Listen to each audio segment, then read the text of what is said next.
From Flourish DX, this is the Psych Health and Safety Canada podcast. With workplace mental health becoming a priority for businesses who want to retain staff and prevent burnout, this is the source of information for creating sustainable and psychologically healthy workplaces in Canada. Here we are back again. Hi, everyone, and welcome to the Flourish DX Psych Health and Safety Canada podcast. My name is Kim McDonald, and I'm the host of the show. If you're joining us for the first time, welcome. I invite you to subscribe to the podcast, share it with your colleagues, your peers, and so that you don't miss any of our topics. And today I have with me Wilma Lee, and she's a specialist in inclusion, equity, and diversity. And she's joining us from Western Canada, but works all over the world.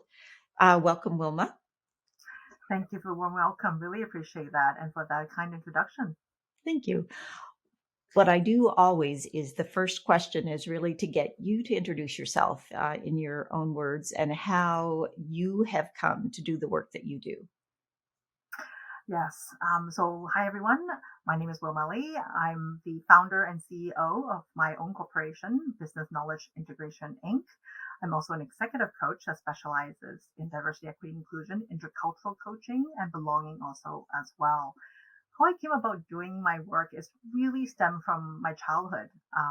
Having moved to 3 different countries in a short period of time in my childhood, from Hong Kong to the States, to States back to Hong Kong, and then Hong Kong back to Canada, there's a lot of cultural shock, like 3 times cultural shock in those quite a few years, in 4 or 5 years time. Actually, yeah, about 4 years time.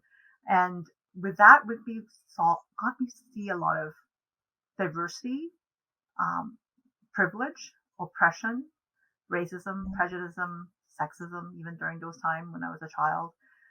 But knowing that cultural shock exists really allows me to see, wow, the world is bigger than I thought as a child even, and really got me to ignite that interest in wanting to know more about other cultures, and got me to travel to so far 23 different countries, experiencing different culture, but also through my work experience, really realize how important being inclusion is, and also as a leader, also being knowledgeable about how to treat intercultural situations, or how to be inclusive, not just have that diversity in numbers, but also how to be equitable and how to be inclusive to the staff, be it up or downwards or laterally. And that got me really to think and hope that I will have an impact on, helping others in this world to feel more equal and inclusive in this very diverse, multicultural world. And that's what got me to do what I'm doing today, to hopefully make that impact from the top down, from leaders of all organizations, to have that impact so that it can escalate downwards throughout the whole organization. Going from Hong Kong to the United States to Hong Kong to Canada, that is a lot of cultural transition for you. Can you share a little bit of what, from a workplace perspective, or even from your own lived experience, some of the things that you found the most sort of that pop up for you, that these were the differences that you saw, or the things that you had to navigate yourself? Yeah, I have to say it's just a lot of differences, especially like a lot of theoretical, I'm sure a lot of you guys may have read about, is difference between collectivism and individualism, right? North American is known for individualism, where you focus more on your own performance, your own successes and failures. But whereas in the more Asian culture or Eastern European culture is more about collectivism, where you think on the group. You think based on the group, you do whatever it takes for the group's sake, for the group's face, not for what your own gain is, right? Sometimes we both. The majority of the time you do it for the collective sake of the group or the team that you're on. So it's very different in terms of that. So when I was growing up and also during work, there's often an intercultural conflict. I was born and raised in Hong Kong, so I have a lot of Asian values and morals, but growing up in more of a North American culture, internally there's tons of intercultural conflict that I have. Like, okay, do you follow individualism or do you follow collectivism, right? But at the same time, when people see me visually, obviously I look Asian, they sometimes just assume or that I'm directly from China, that I don't have any North American background or anything, and they may presume that I do certain things and that I'm presumed that I'm really good at math. And so, oh yeah, if the bills, we need to split the bills. Oh, give it to Wilma. She's Asian. Like, where does that come from? Right. So there's a lot of unconscious bias that I also see through those kind of stereotypical generalizations, you can say. Right. Yeah. What do you see is that, yeah, that is really interesting. And it's really, when you think about it, we feel as if we've come a long ways in so many ways in workplaces, but there are still so many areas that just flow between people, and we make all of these assumptions, and then we behave based on those assumptions. Can you share a little bit about what some of the your own experience and what the risk is for a leader that isn't questioning or trying to bring, I guess, to a level of awareness that they may have some of these biases or be coming to some of these conclusions? Yeah, definitely. There's lots of common themes when I coach teams or coach individuals, executives or leaders. The common themes are usually, the question is, oh, I'm having some struggles with XYZ individual, or laterally or downwards to her team, or managing up. And they usually post a topic of, how do I deal with that? I usually start off as that, but it ended up usually discovering, it's not a performance issue by that particular person. It's actually just cultural differences, right? If they had gone down the rabbit hole of strictly performance, thinking that because our North American culture dominate over all culture, and that everybody that comes into North America need to assimilate to our North American culture without bringing their own diverse culture, so that it creates a cultural synergistic environment, but rather you expect them to just assimilate into the dominant culture, then you don't have that diversity, right? So, for example, one example I can give you, just hypothetically, of course, I cannot name names or organizations, is, if you have a staff who's from Eastern Europe, right, and just newly immigrated to Canada, let's just say, and the leader have always been in Canada, born and raised, right?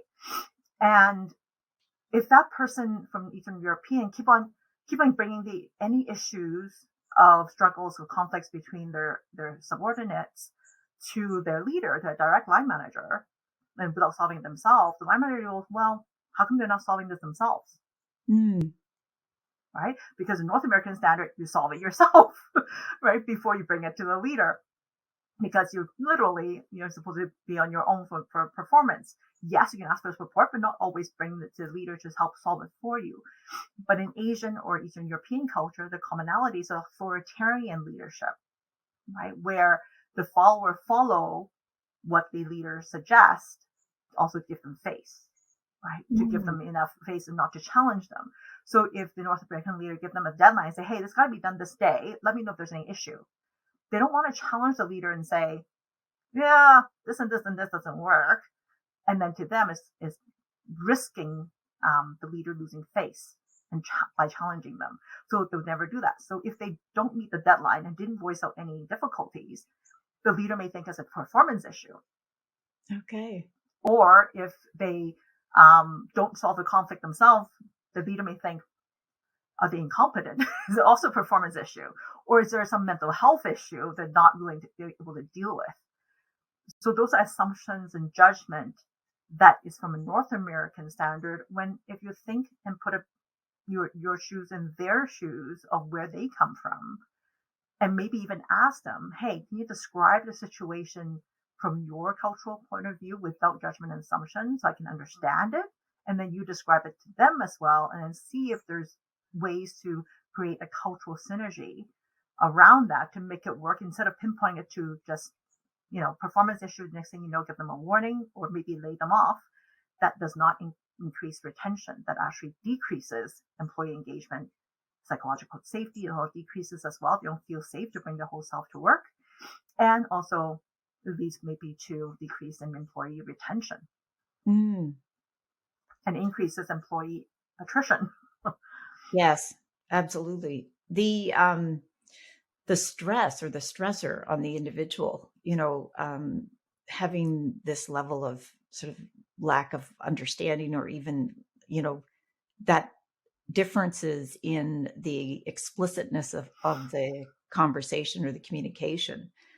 What advice would you give a leader to help them sort of question their own, to ensure that they are always trying to be as psychologically safe and considerate and respectful for with all of their team members, in terms of helping them identify different cultural, I guess, differences, because there are a lot of things that obviously from a human perspective we all care about and respect: dignity and civility, which are psychological health and safety factors, but the nuances of the differences, which are really interesting, is where, one person might believe that they are being respectful and the other person might believe that they're not communicating enough.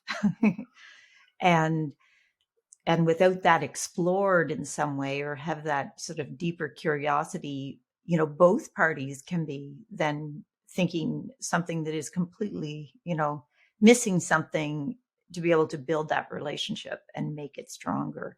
um, what is some advice you can give both of those parties, to learn, I guess, lean into the learning, when we also have that bias in North America, which is a leader knows everything, so they don't have to learn. Yeah, which is really a false belief, right? That's a really Absolutely. old And way of belief.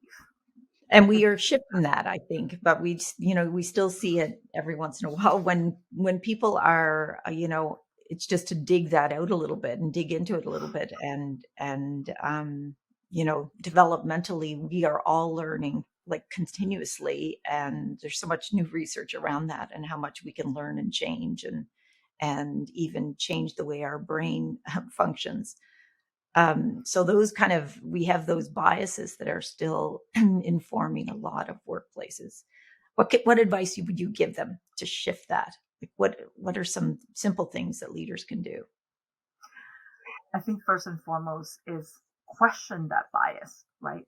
Yes, your competence got you to where you are today as a leader, right? Or else you won't be climbing up the corporate ladder without those experience and competence and qualification. But as you have staff that you're managing or team members that you're managing, you'll hire them for their competencies. You don't have to do everything, right?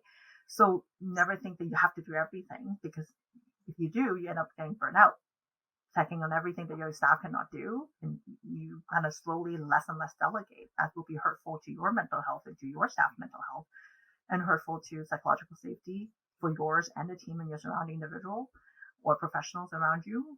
And at the same time, it may not help you at all at the end. So the key is really to increase your self-awareness on a continuous, consistent basis. A coach, a executive coach like myself, can really help you with that, to, really explore every topic that you have on a regular basis, so that when you increase your self-awareness and increase your knowledge on diversity, equity, inclusion, increase your knowledge on psychological safety, increase your knowledge on cultural intelligence. There's now even a term called inclusion intelligence also as well. All those cultural intelligence and inclusion intelligence can be learned. They're not an innate thing that you cannot grow from. You can actually learn and grow from it. The more you know, the more you educate yourself, the more you're self-aware, the more mindful you can become to choose to recognize those unconscious bias, and choose also how to respond mindfully and not react reactively to anything that happens, right? How you mindfully can make sure that you put people at ease when you are managing them, or when you're talking to your line manager, how to respond so that you're still able to tactfully challenge without thinking of without having fear or retaliation or repercussion, right? There are ways to communicate around that. There's different form of communication that allows you to do that, tailoring to that audience also as well. Mm. Any tools that you use in your work that you find really helpful in helping leaders explore that with you? Many tools. There's tons of tools that I use in terms of to explore that, right? But I guess for one example you can use is when you think about that previous example I gave you. Is it a performance issue, a mental health issue, or is it really a cultural difference? Ask yourself the question of, okay, how well do you know this employee? Mm-hmm. They may look, let's just say hypothetically that person is Eastern European. They may look Eastern European, they may look white, let's just say, but you don't know where they're from. You can immediately assume they're from North America, but their accent tells you otherwise, right? So if you don't know that individual where they're from, oftentimes seek to understand with curiosity while suspending judgment and assumption, because your assumption is and judgment, already you're walking in it with expectation. That's why you don't want to walk in it with expectation. You want to suspend those judgment and assumption to really ask open-ended questions to seek to understand. What I mean by open-ended questions are questions that are not do you, are you, can you, not the yes and no answer question, but the what, when, how, why, how, those kind of questions to get to know where they stem from, where that belief or assumption stem from. So once you get to know more about the individual, then you may think otherwise, right? For example, I may look Asian. People can automatically assume, hey, you probably have Asian morals and ethics, but yet they don't know that I've lived in 3 different countries, most of which are North American, traveled to 23 countries that are completely different from North American culture. So when I assess myself culturally, I'm actually, my cultural background is actually more European and North American than Asian, right? So just like you don't judge a book by its cover, you never want to judge a person by their appearance either. Right. The key is to seek to understand with curiosity, and while suspending judgment and assumption. It takes practice, but it works also work in progress. How would you help a leader who says, oh my gosh, do I need to do all that as well as all of the, the productivity, performance, profitability, or whatever the enterprise's purpose is, how to make room and space for that in, our time constrained sort of our view of time. I guess it's our view of time. We all have the same amount of time. It's sort of that notion of our view of time is right now, a lot of people are feeling the time constraints. How would you help a leader rethink their the time and the commitment to these different kinds of perhaps new ways of looking at the workplace and the work that needs to be done? Great question. It really depends. It's not a black and white answer. It really depends on the leader's vision for the team, for the career, and the organization's goals, right? The reason I say that is because if the organization's goal is really to just increase bottom line, like most organizations, right? There is actually lots of research that show that leadership effectiveness has a direct correlation with business performance or organizational performance. So the more effective the leader, the better the organization does. Because as we all know it, employees don't leave their organization, they leave their leaders. Mm-hmm. So the effectiveness of a leader is vital to the health of an organization. If you don't invest in your leaders so that you can retain your staff, engage your staff, and get the diversity of thoughts from them, and have them feel the psychological safety and being included, and feel the trust from management, but they also feel that the management trusts them as well with their opinions and feedback, so that they can bring the whole self to work. It's a two-way street. Then you may not get full engagement or full psychological safety for them to provide you that diversity of thoughts, so that you can think outside of the box and not have groupthink also as well, right? So the key is really to make sure you have that, but they also yes, time is of essence. But if your bottom line is really the goal is bottom line, think about other than working on those things. I think the original school of thought back in its 40s, 50s, and 60s are, we got to, if happy customers, got to do whatever it takes to make the customer happy, right? Now the school of thought actually has transitioned to do whatever it takes to make the employee happy. If the employee is happy, you create happy customers because the customer can see the employees happy. And because the employees happy, they make everything happy for the clients and customers also as well, right? So how you make employees happy is to have effective leaders so they don't leave. They know how to grow their staff. They know how to engage their staff, develop their staff, and retain their staff, right? So that you will have long-term bottom line or short-term bottom line, right? And these metrics can be measured via a coaching program or a leadership development program that's tailored to that, to have that, you want to make sure you have a leadership development program or coaching program that have those metrics that you can measure from the baseline all the way to the end of the coaching program so that you know that they're growing.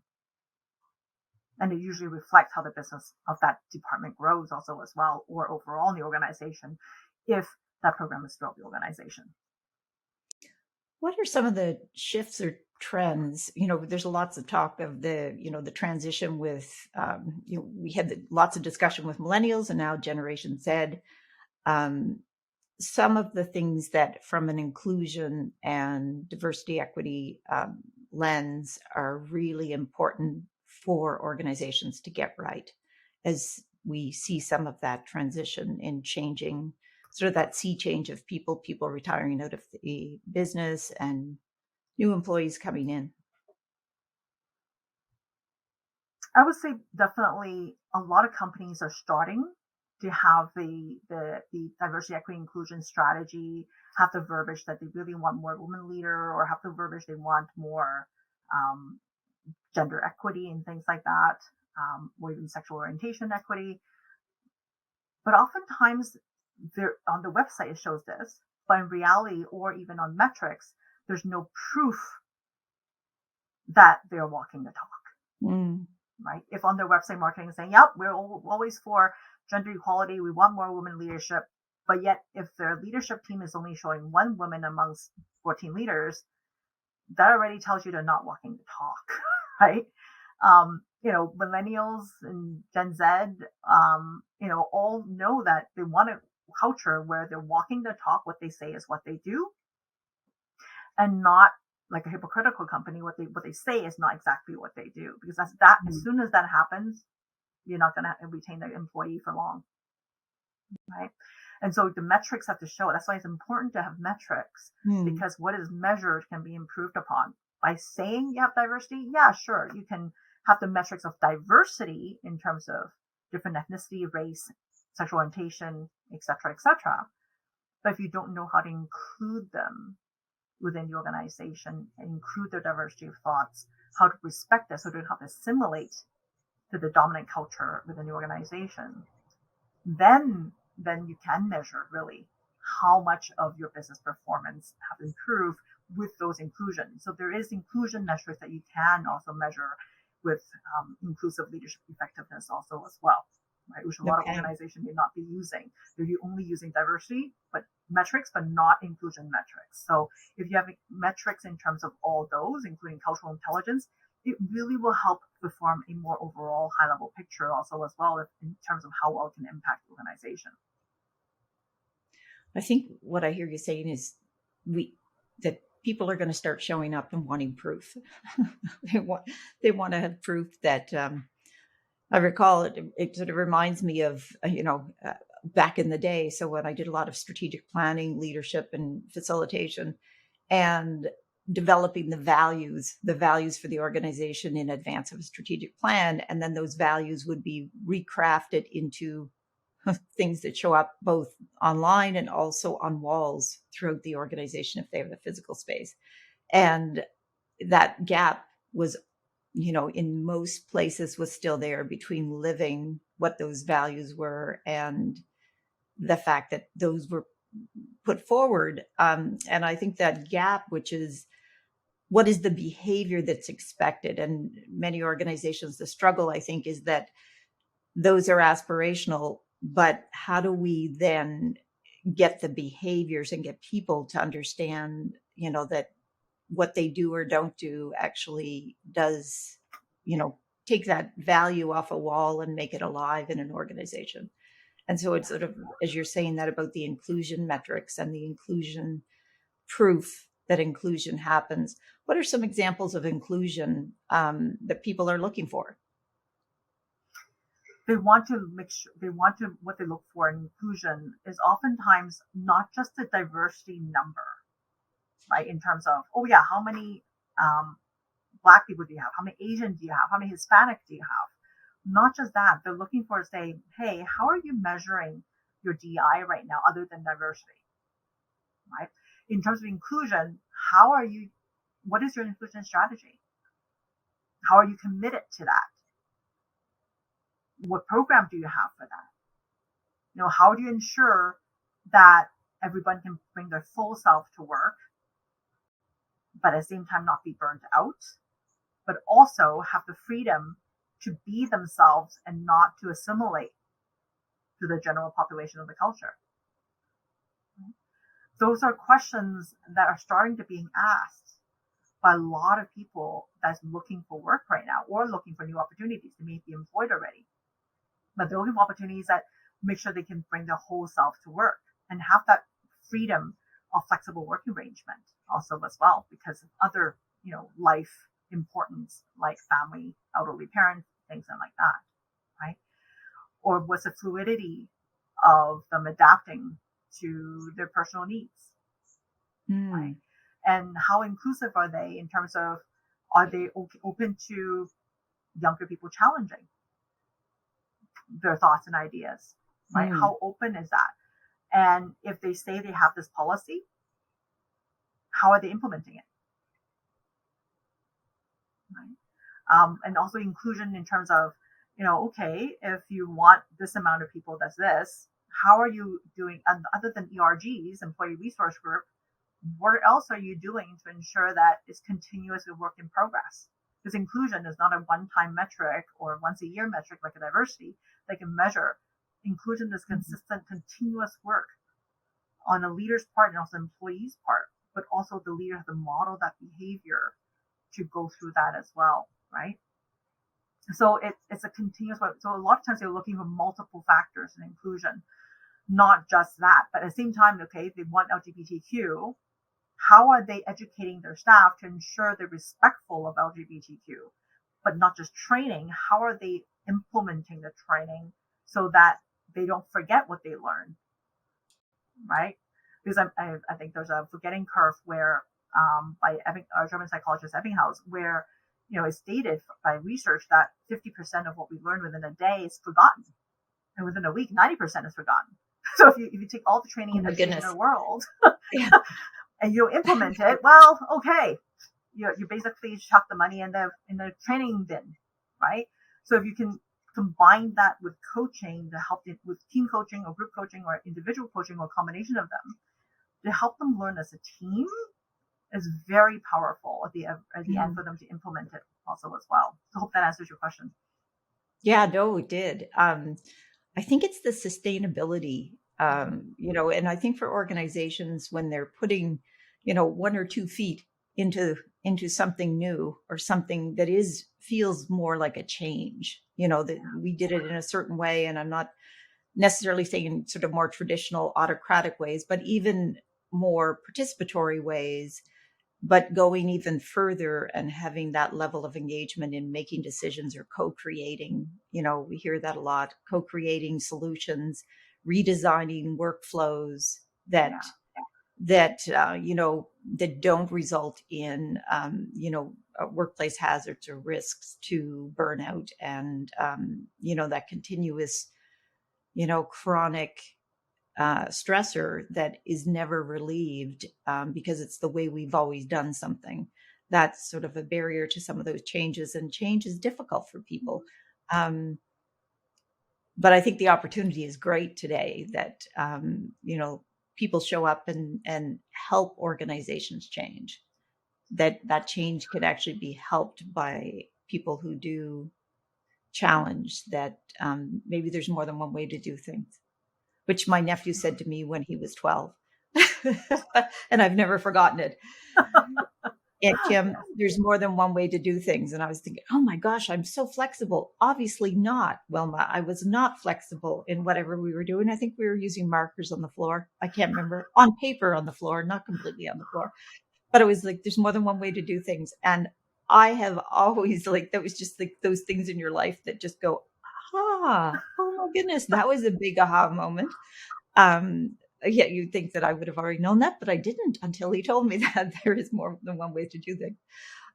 So I think it's that kind of having that psychological flexibility, sort of that growth in leaders can then have a more receptive field for when someone does show up and wants to know, what are you going to do to ensure that I am included here?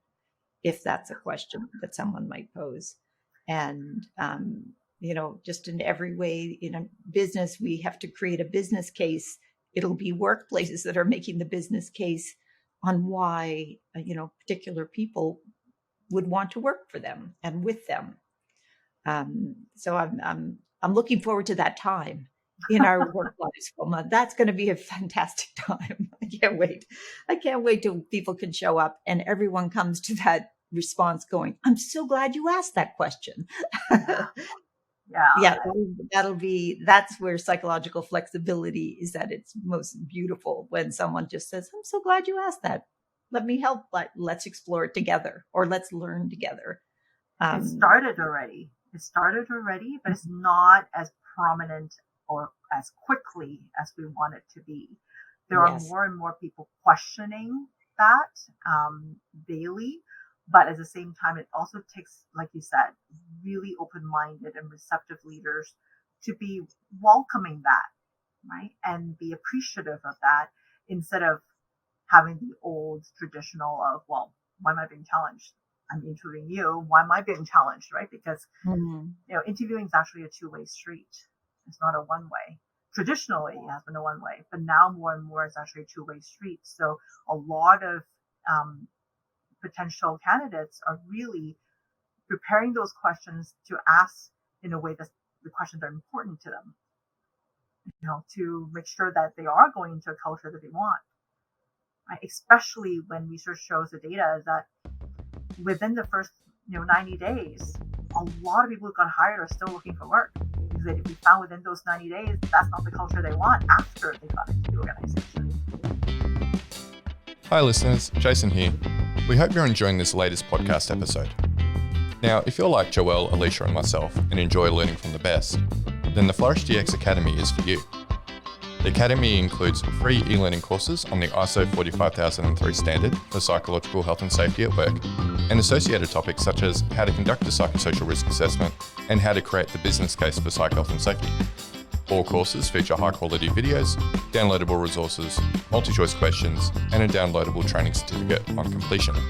Take your learning to the next level with all Flourish DX Academy courses included within the Flourish DX mobile app. Select podcast episodes from the Psych Health and Safety podcast and sister podcasts from Canada and the USA are also included. Get started with Flourish DX for free at www.flourishdx.com/get-started. That's www.flourishdx.com/get-started. Now back to this episode. That's a really great statistic. I hadn't heard that statistic. I love that statistic. People are still searching even as they're inside the organization. They haven't committed yet. So the commitment and the connection isn't there. The opportunity is there for the organization to create connection. But that has not been created. I really like that. That is something for organizations to really be thinking about with openness, that sometimes when, it's like, you're rejecting me. Why are you rejecting me? I've hired you. It's like, don't reject me yet.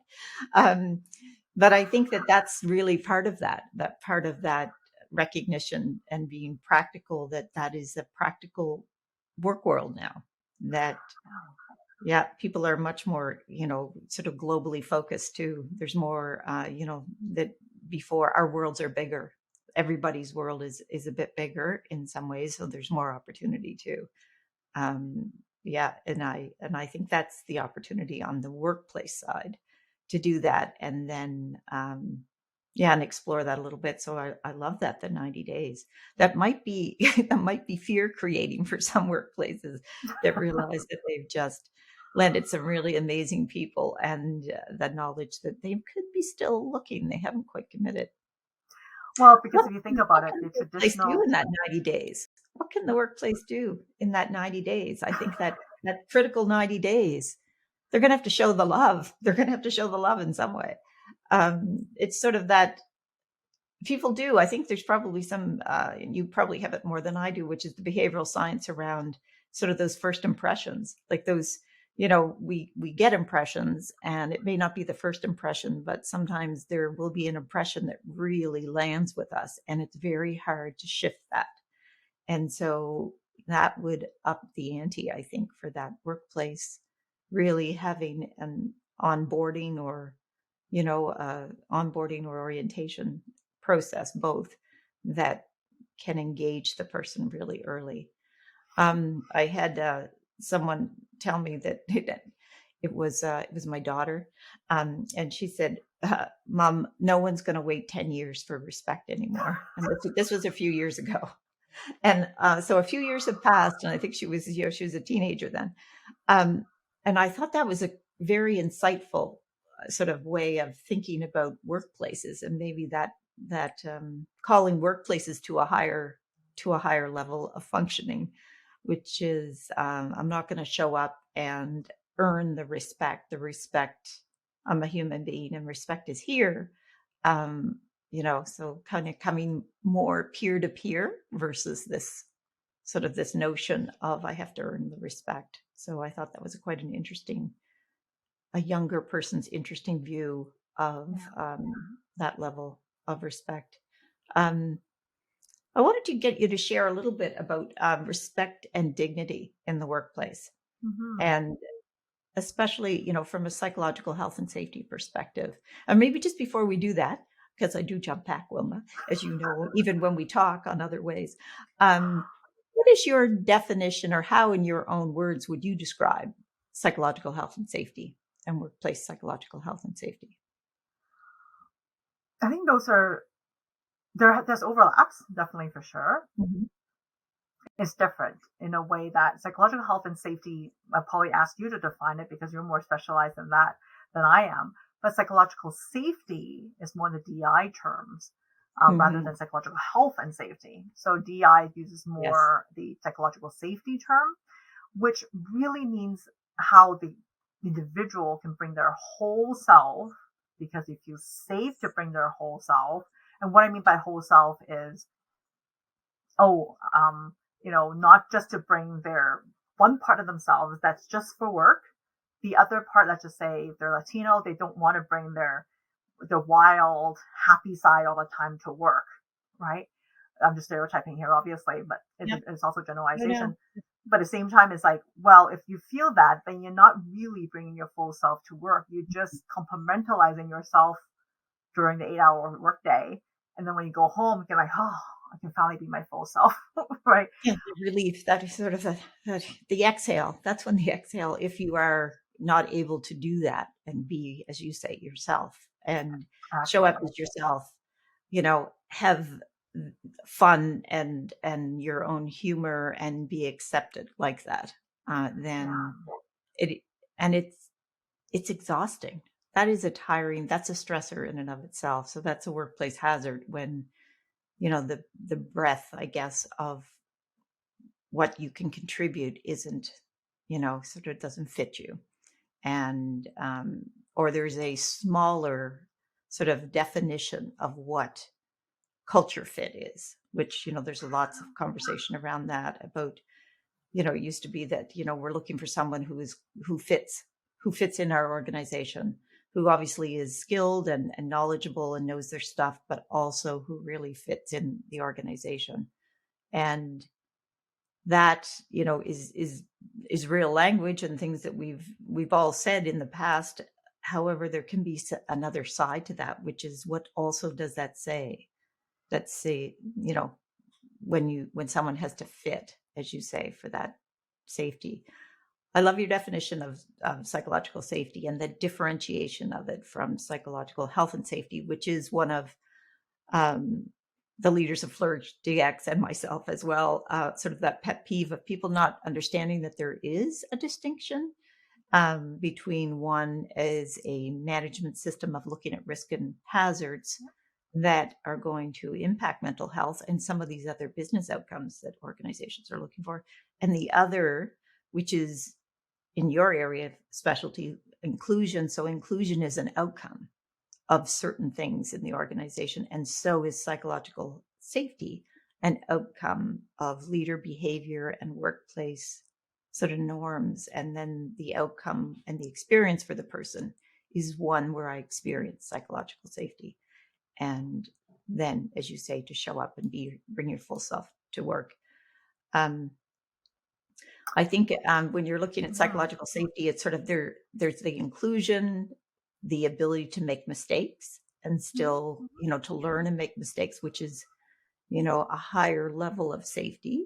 And then kind of going up the ladder of challenging the status quo as one of the sort of that even more trust and mutual trust within the organization to be able to do that.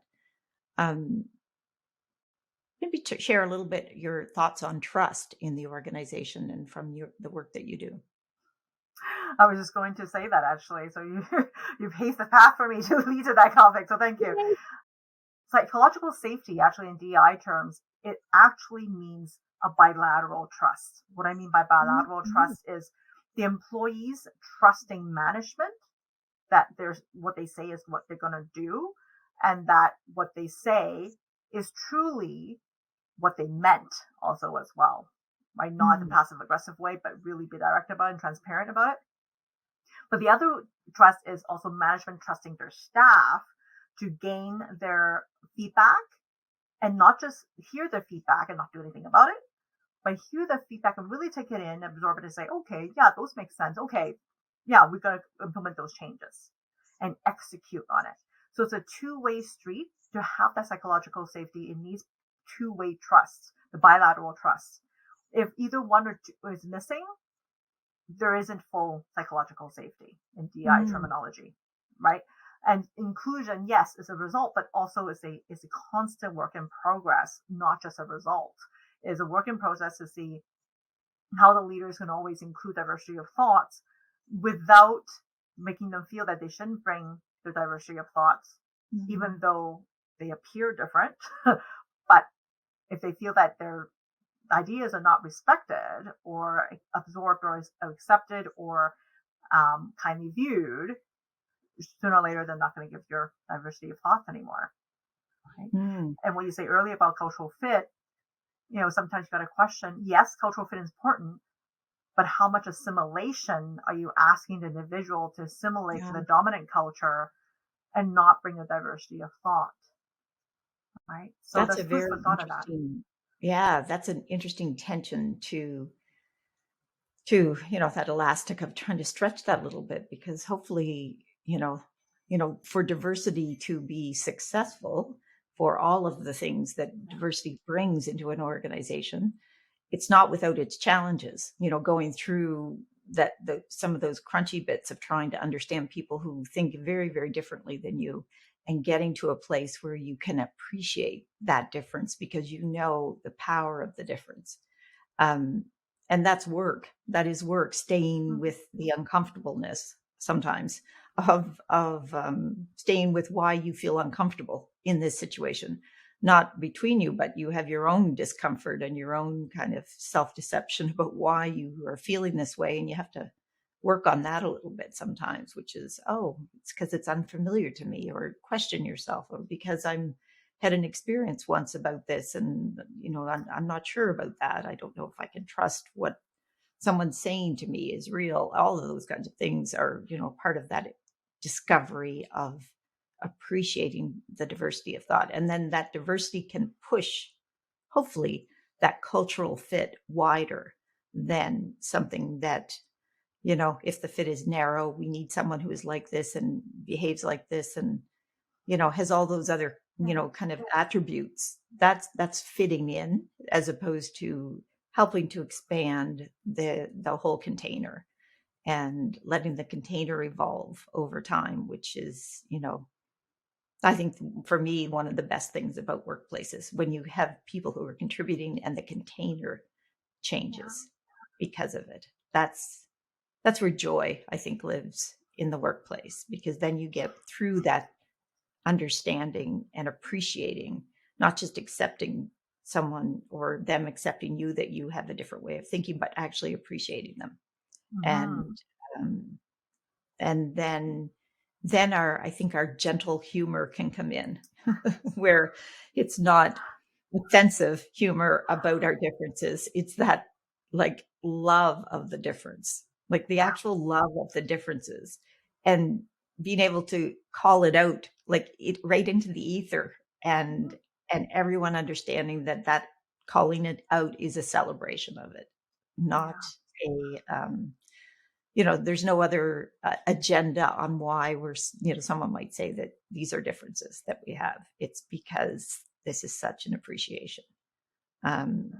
That's where joy, I do think, lives, because then you can show up, as you say, as your full self, and even disagree, and disagree constructively, so that, there's a better outcome, hopefully. Sometimes people just disagree because they're disagreeing also, but ideally it's with that shared purpose.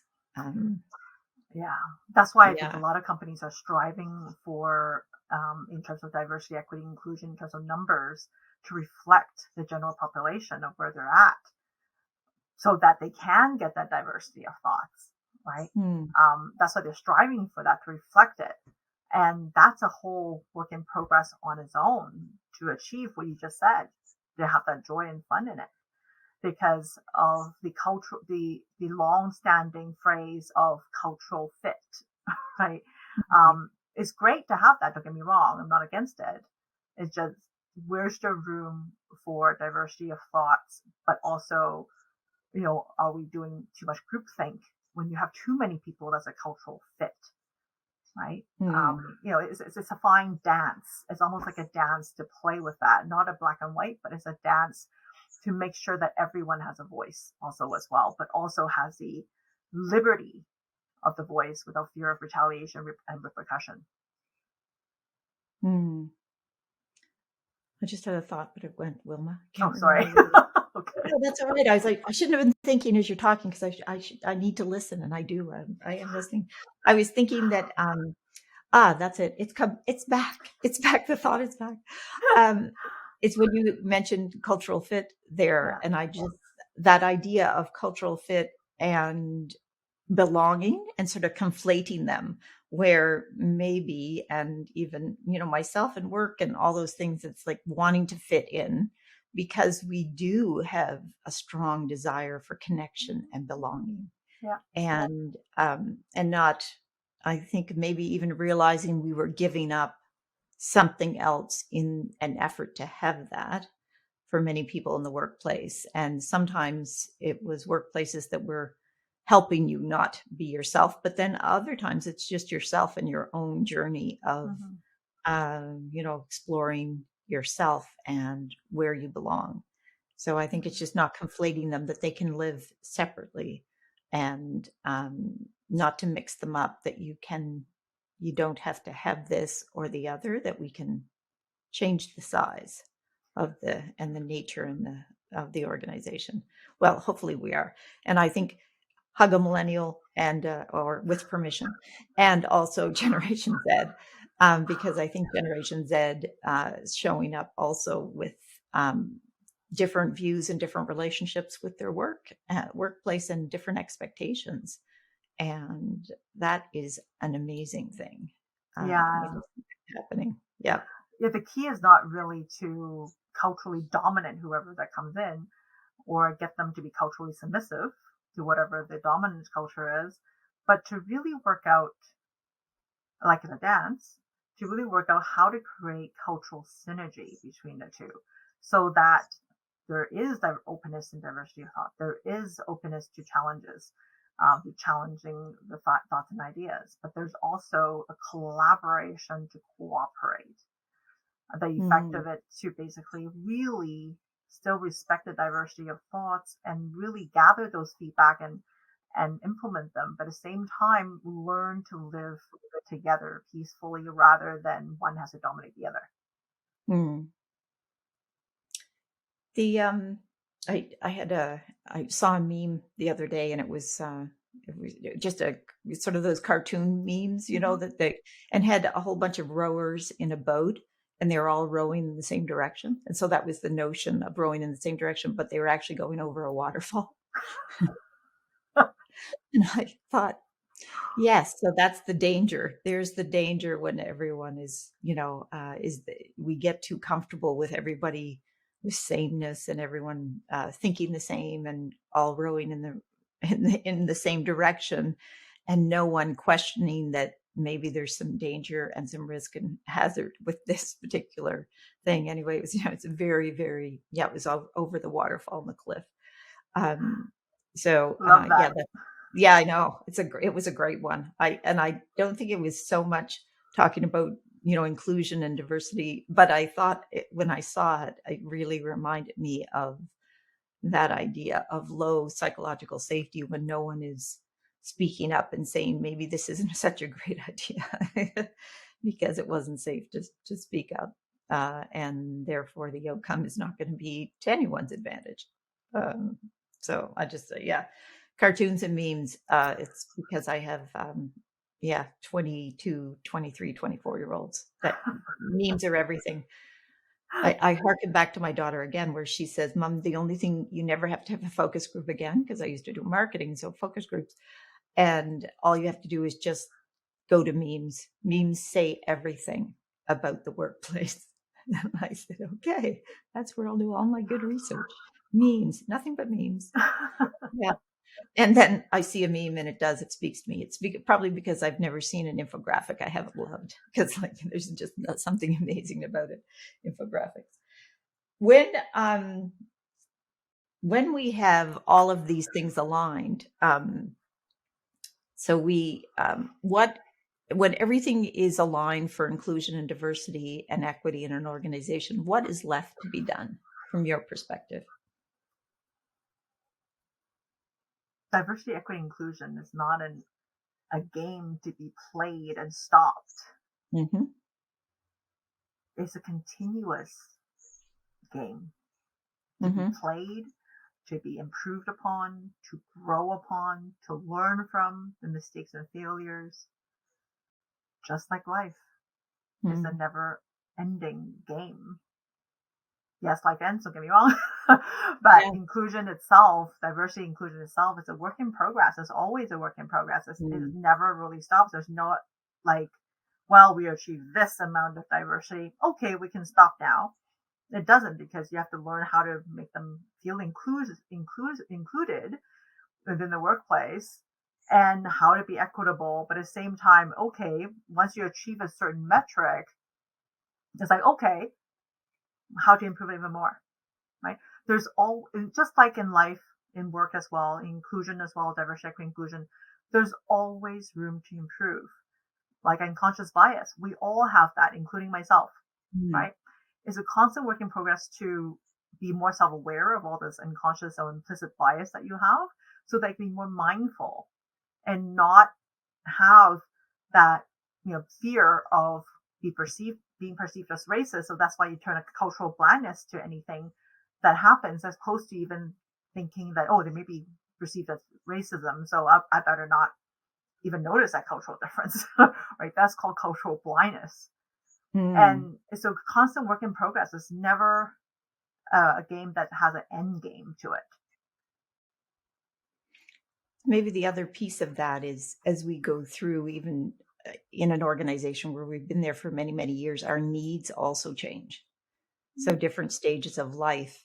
So being included or having flexibility, or, the things that I need, and the way an organization can demonstrate respect and all of those kinds of things, is to continuously understand that also the people aren't static. the organization isn't static, and those processes and those requirements for inclusion need to be sustainable and always improving and evolving as people's needs change as well. For if I'm a person who is 24, 25, maybe at 35, I have different needs. And so what I need that then can demonstrate what respect looks like, because we do, if someone isn't taking, an interest in our needs in the workplace, we think, well, they don't appreciate, maybe they don't respect, they don't understand me, they haven't taken the time to learn about me. But then maybe 7 years later or 5 years later, even, you have other needs. And so that kind of constant awareness and therefore that would inform, as you say, that what are the behaviors and the things inside the organization that's showing that the organization is evolving and is able to sustain that. You hit the nail right on the head, actually. Yeah, because a company's never static, an individual is never static. Our surroundings are never static. Look at what happened the last 3 years of the pandemic. No one knew that's going to happen, and then completely escalated the online world, right, of us working virtually. It did. Woohoo! Exactly, which both of us are happy about. Still celebrating it, Wilma. I'm just like, woohoo, little tiny woohoos, but still. So if you think about that, because life is never static, even though we hope it is, because we're not, as humans, we're generally not open to change, but yet change is the only constant in life. If we're thinking about that, that's why I said diversity, equity, inclusion, or psychological safety is there's no end game. You have to constantly adjust, constantly be flexible, because you're always going to get employees coming and going. That's the fact of an organization, right? Yes, there are organizations out there that may have employees. People that are there, there'll be new people who have new needs. And, if generational conversations is any sort of barometer, we know we've had a lot of those conversations in the last 10 years about different needs by generation. But then individuals, even within generation, there's a lot of variance. So you can't take those either to the bank. If you think about it, even inclusion also covers multi-generation interactions at work. Also as well, the generation of the boomers that think that, it's okay to stay at a workplace for 30, 40 years is no longer that belief for a millennial or Gen Z. Most of them are thinking 1 year, 2 year, I'm out of there. I'm doing something else if I don't believe in that company or culture, right? If there's better opportunity by moving to another company because it's higher pay, which a lot of research studies have shown that if you change companies, your actual income grows a lot more than staying within the same company, even if you grow up the corporate ladder within the same company, right? So depending on what the employees value, if they value income more than that so-called quote-unquote stability, then they're going to move to wherever it pays them more, right? Whereas the boomers back then usually values a lot more stability, right, than nowadays. Look at the trend of now more and more people working remote from the pandemic, and they still stay remote, working in, I just read an article, working in Spain for a company in, Eastern Canada, but because of time difference, they just work 3 p.m. to 11 p.m. and the whole day they spend touring around Spain. That doesn't exist before, right? That is awesome. Exactly. Yes, well, I have a friend, she's in Ireland and she's actually in Spain. So or Tenerife, she's in Tenerife. So she changed during that. Like that just was her ability to be able to do that and live a different life. And those are the advantages that are out there. And so the options, there are more options and for everyone. Not everyone. That is probably a view of privilege for sure, that, those kinds of changes and recognizing those too. But there's more information available to people to have some consideration of different ways of living, different ways of working. And sort of that the pandemic was piece of that, which if it taught us anything, we can change, because everyone did, and it was difficult and a struggle and a lot of churn and, so much difficulty, but there was also change within that. And some of it hasn't gone back and some of it's for the better in terms of that flexibility, I think, and more acceptance about different ways of working. Well, the human race is amazing. We're able to, despite we may not like change, but we're able to adapt and grow, right? And go with the flow, no matter how much we kick and struggle, but we still do at the end, right? But at the same time as with the advancement of technology, there's so much more we can do also as well, right? Like I just mentioned, like those examples, but that's only provided that the company gave the employee the psychological safety and the inclusiveness and the freedom and open-mindedness to work at a different time zone, not within the same country or continent. If they don't feel that and they cannot do that, that's when the employee may question, is this culture for me? Mm-hmm. As we wrap up, what final piece of advice would you give an organization that is starting to really look more deeply at their approach to inclusion? I would really suggest organizations to look at it holistically on all sides.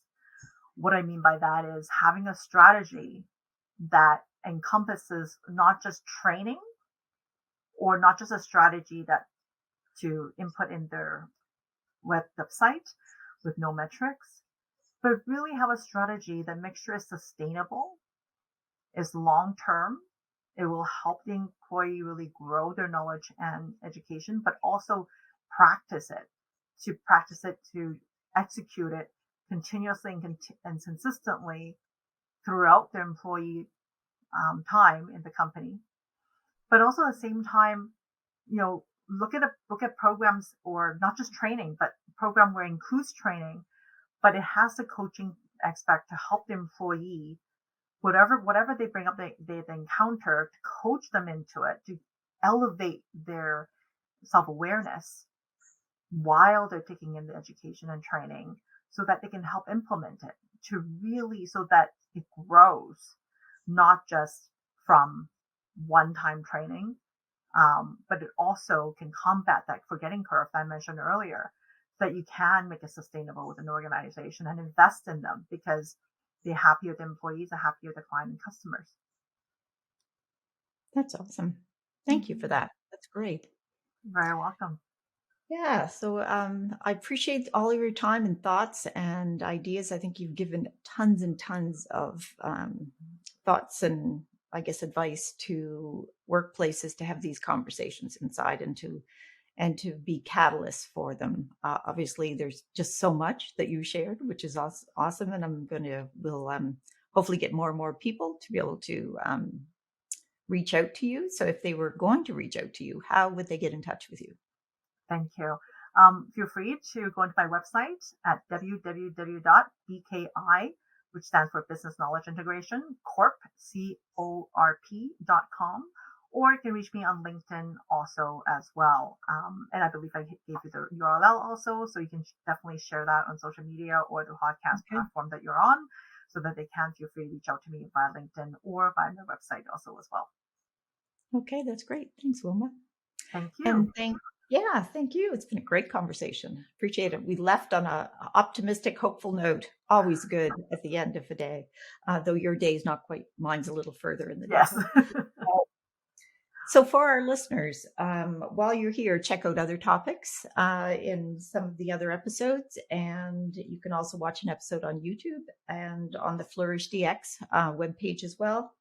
And you can help us reach more and more people with the ideas, wisdom of the guests in psychological health and safety by sharing an episode with a colleague, sharing it on social media, subscribing to Psych Health and Safety Canada. And you can always reach out to me on LinkedIn as well, or at 13 Factors. So I appreciate your time, and until next time.